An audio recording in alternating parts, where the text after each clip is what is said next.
Hi there, it's Stephanie and I want to show you how to change the part in your topper. I just received a new uniwigs topper. It's the Melanie topper. So this is the first time taking it out of the box, and I want to show you how changing the part is going to make it look a lot more realistic and how to do it. So this topper, and I'll link the review for you because this is not a review video. This is just showing you how to change the part.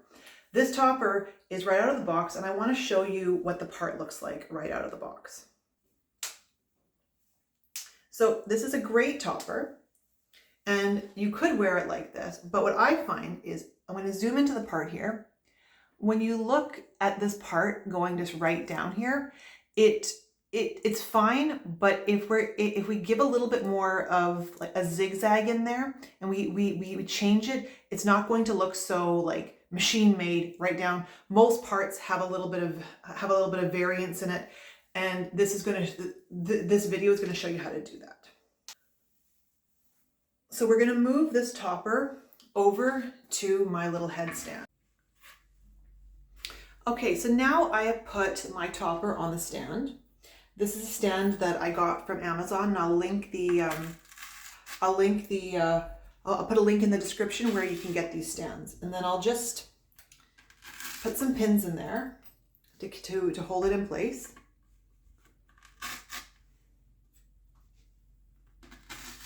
Okay, so now what we're going to do is we're going to take a comb with a fine tip on the end, and we're just going to kind of jiggle a little bit. So going in and out, in and out, in and out. Doesn't have to be perfect. You can play around with it. And so now what we're doing is we're moving this hair over. We're going to comb it over. Okay, and then I'm going to check and see if this is going to look a little bit more realistic. Already I can see that it is looking more realistic. Sometimes I find if I take a little piece of hair from the front, making almost like a little side part, just going to comb this over.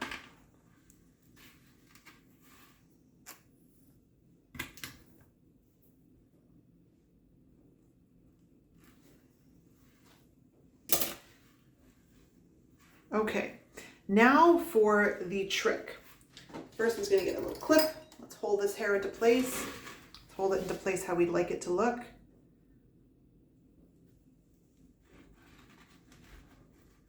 Now, the trick comes where we're going to get some water. I'm going to get some tap water here, and I'm just going to put the water in the middle of the part. The water, you don't need any styling products. You can use them if you want, but the water is going to be enough just to set it in place. You don't need a lot of water, just a little bit on your fingertips just to set this part in place. And it will take only a few minutes, and that part is going to be set in place. And what you're going to get is a much more realistic part. So I'm going to come back in a few minutes, and I'm going to try this topper on, and you're going to see how now when I do a zoom in, how much more realistic that part looks. Okay, so now I'm back and I've changed the part. Now I'm going to zoom in for you to see what I'm talking about here. So what I find in terms of what I've done now is that this top, instead of just being one line through the middle where you can kind of see the lace, this definitely disguises the lace a lot more, and I think looks a lot more realistic. This is how a person's actual part would probably look. So you can see it from a distance, and then you can see it again up close. That's how I like to change that's how I change the parts on all of my toppers. Once I get a new topper, change the part, and I think it looks much better. Thanks, until next time, bye.